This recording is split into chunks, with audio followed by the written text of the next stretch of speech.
Pero bueno, es un placer tenerlo al doctor Artana con nosotros. ¿Cómo le va? María Luján Batallán, el doctor Jorge Enríquez, lo estamos saludando. ¿Cómo está, Daniel? ¿Qué tal? ¿Cómo les va? Buenas tardes. Muy bien, ¿Qué aquí tal, Daniel? estamos. Hola, Daniel, ¿qué ¿Qué tal? tal? ¿Cómo te va? Bien, muy bien. Muy bien.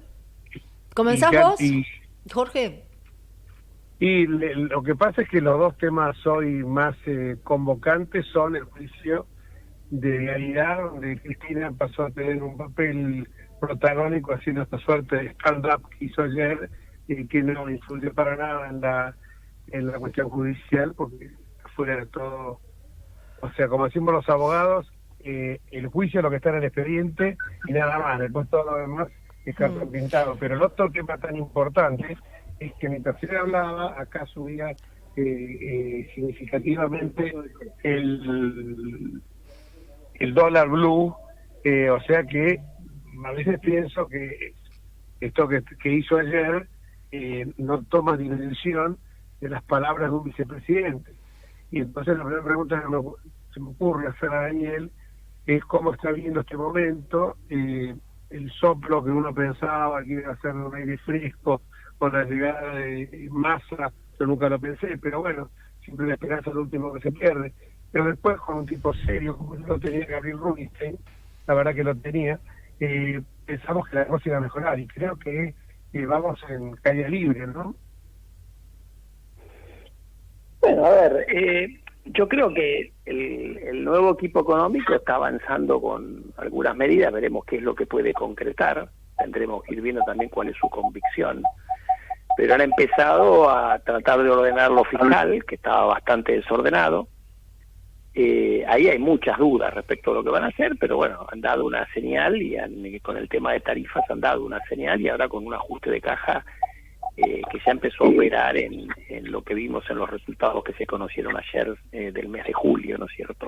Que eso es previo al equipo pero bueno, ya se empezó a ver un ajuste de caja. Eso no es necesariamente bueno porque vos podés cortar la caja sin pagar, que es lo que un poco ha pasado el mes pasado, pero marca alguna señal por la preocupación del déficit fiscal, digamos. Después ha habido una postergación de los vencimientos de deuda en pesos, que le da un poco de aire. Ahí había acumulación de vencimientos, pudieron patearlos para el año que viene. No resuelve el problema, pero por lo menos le da espacio. Y después el tema que viene más demorado es el tema del sector externo, ¿no? Porque todavía no tenemos detalles de los ripos, no ha funcionado este dólar campo, que tratan de motivar al campo a que liquide algunas toneladas de soja adicionales, y lo único que hay ahí es algún anuncio de que se concretaría en la brevedad desembolso de organismos internacionales. Y digo, este es un tema central porque hoy lo más urgente es la escasez de reserva del Banco Central y la brecha cambiaria, ¿no? Que sigue en niveles estratosféricos. Claro. Artana, por otra parte, sabemos que estuvo Sergio Massa reunido con la mesa de enlace, fue una reunión sorpresa a último momento. ¿Trascendió algo de lo que sucedió hace un rato? La verdad que no sé, yo no me manejo por trascendidos, o sea, espero que salgan las noticias y ahí eventualmente las podemos analizar. Las puede analizar. Supongo que estarán buscando alguna solución después de que propio las autoridades del área reconocieron que el dólar soja que había sido propuesto por la ministra anterior no había tenido mucho resultado en la práctica, ¿no? Por otra parte, vemos de que hay restricciones a las importaciones, volvió a salir un listado de las restricciones y demás, y son restricciones a productos básicos que son necesarios para poder seguir haciendo funcionar la economía, porque todo tiene un insumo importado. ¿De qué manera piensa que van a poder resolver esto? ¿Y quiénes son los genios que se les ocurre cosas de decir, bueno, por ejemplo, las placas para computadoras restringimos el ingreso al país? Mira, a mí me parece que cuando uno entra en estas medidas así cuantitativas, un poco flota en la pregunta suya, ¿no? Es el Estado o algún funcionario cree que sabe más que el que realmente es experto en el sector, y obviamente eso va a generar problemas. Pero bueno, es un banco central que no tiene, o un gobierno que no tiene divisas, y por lo tanto empieza a recurrir a estas medidas que obviamente tienen un impacto, porque la persona que necesitaba cambiar la placa, para usar el ejemplo que usted no la va a tener menos o le va a salir más cara, y después bueno, en realidad empezamos por algunos bienes, y el riesgo ahí es que empiecen también a a generalizarse estas cosas y eso termina resintiendo el nivel de actividad económica, ¿no? Entonces, en realidad lo que hay que hacer acá es generar, porque usted fíjese que todo esto está ocurriendo en un año con exportaciones récord. O sea, este cuento oficial de que no hay dólares hay, el que no los ve es el Banco Central. Entonces el problema no es que el sector externo argentino está funcionando mal, lo que funciona mal es la brecha cambiaria que hace que sea un deporte nacional tratar de sacar de dólares baratos al Banco Central. Claro, evidentemente, pues si seguimos con esta brecha de donde... ¿Cuánto está el dólar oficial? ¿100 y pico? Alrededor, un poquito menos de 140. Claro, 130 y pico. Obviamente todo el mundo, yo también, si importara algo lo haría ese dólar. Es lógico, pero evidentemente hay una falla en la estructura económica, ¿no? De cómo arman las medidas. Por eso, miren, yo le he estado diciendo con algunos colegas de ustedes en estos días que si uno quiere mirar cómo va evolucionando el plan de masa, no hay que mirar la brecha, que la ven todos los días, y qué pasa con las reservas del Banco Central. No hay plan, sería. No sé si no hay plan hay, por ahí hay algunas ideas, no sé si llamarlo plan, pero la pregunta es que acá había varios frentes complicados. Uno era lo fiscal, que había generado un desborde monetario, eso han dado alguna señal, veremos si la pueden cumplir, y después estaba el tema cambiario como temas urgentes. En este todavía no tenemos avances concretos. Es cierto que el Banco Central dejó de perder divisas todos los días, como venía perdiendo hace unos 10 días atrás, ha empezado a comprar algo, pero está en una posición muy delicada de reserva. Ya lo creo. Arcana, es claro... Sí, Jorge. Perdón, no decía... Es claro que la pregunta mía, Daniel, es qué margen de maniobra puede tener el gobierno para aceptar la implementación de medidas que urgen, como por ejemplo achicar el tamaño del Estado, bajar la presión impositiva, reformar leyes laborales, congelar el gasto público, congelar las vacantes del Estado. ¿Qué margen de maniobra un gobierno que se ha acostumbrado a gastar más de un gobierno? Una izquierda que tiene el kirchnerismo fuertemente populista, que es gastar más de lo que recauda. Entonces, ¿qué margen tiene, qué margen le da concretamente Cristina Lacampo del Instituto Patria para hacer lo que hay que hacer? Es doloroso, que dice la gente, es doloroso, pero que es necesario hacerlo, porque 70 años de fiesta se pagan en el momento. A mí me parece que, primero, esta es un gobierno que no cree en la reducción del tamaño del Estado. Al contrario, cree que el Estado tiene que aumentar de tamaño. Lo que está haciendo ahora es, por ahí, entender a una cuestión que tampoco entendía una parte del gobierno, que si uno tiene 100 no puede gastar 120, porque el pagar 20 con emisión monetaria genera problemas. Eso, aparentemente, el equipo económico que ha asumido ahora lo entiende. Hay una parte de la política, del espectro político kirchnerista que todavía no lo entiende eso. Pero por lo menos le han dado luz verde, tiene este equipo económico luz verde para reducir esto. Lo que pasa es que está actuando tarde, porque esto es como cuando uno tiene un problema, lo ideal es atacarlo a tiempo, y el gobierno sufrió en la primera parte de este año las consecuencias del plan Platita del segundo semestre del año pasado, que se armó para tratar de influir en la elección. Además perdieron la elección, con lo cual están en el peor de los mundos. Y bueno, y hoy están tratando de ordenar tarde, después de haber desordenado las cosas fiscales tremendamente en el segundo semestre del año pasado. Si hubieran evitado ese jolgorio, bueno, probablemente hoy la situación sería distinta, ¿no?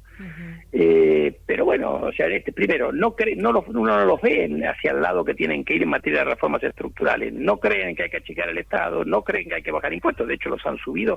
Ha sido uno de los pocos gobiernos del mundo que subió impuestos durante la pandemia. Claro.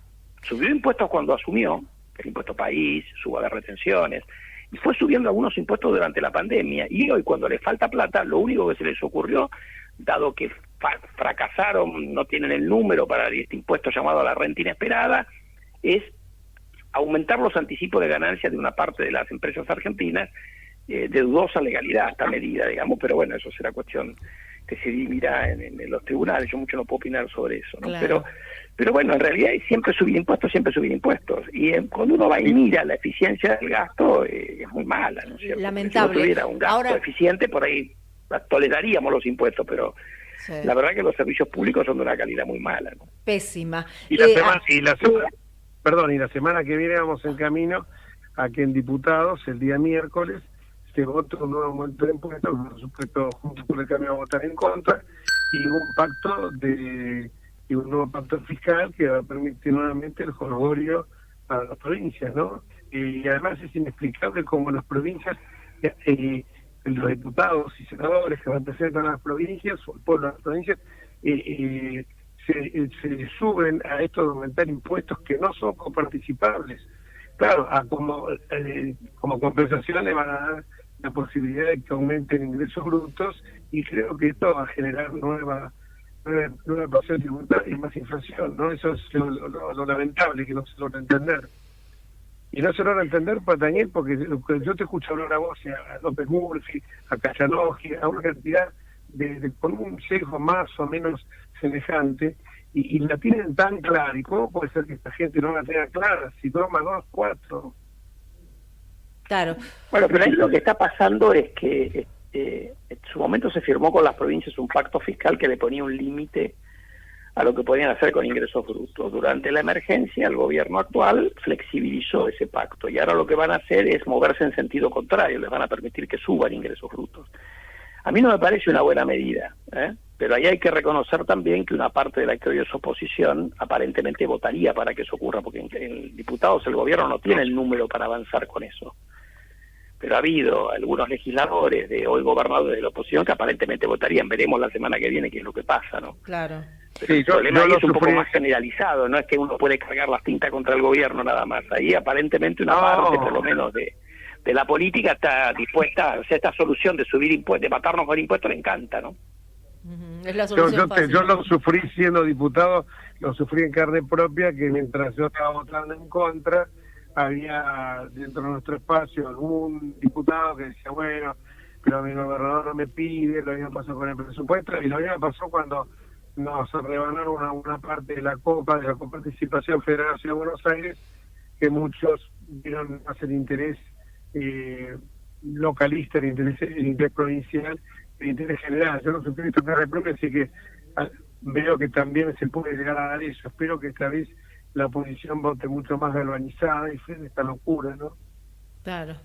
Artana, para terminar, una consulta, porque quienes nos están escuchando en este momento, nosotros hablamos de parámetros macro, en definitiva, pero seguramente que la gente quiere escuchar qué hace, porque no le alcanza el dinero, porque la inflación no tiene visos de que vaya a pararse por otro lado, y también vemos que al no alcanzar el dinero, la calidad de vida es peor. ¿Qué debiera hacer la gente como para decir, resguardarse y defenderse de esta situación?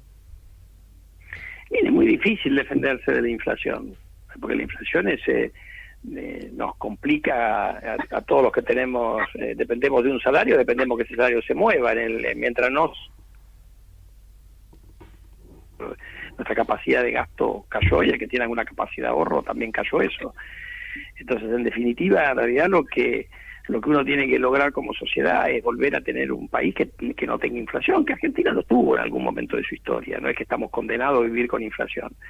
Pero bueno, requiere un conjunto de políticas económicas que este gobierno a acompañar. Después, obviamente, en la realidad de cada uno de nosotros, si usted mira lo que ha pasado con los salarios ajustados por inflación, han caído, ahora en algún momento, en alguna medida están más o menos acompañando la inflación, pero cuando se acelera la inflación, como pasó en el mes de julio, corren de atrás.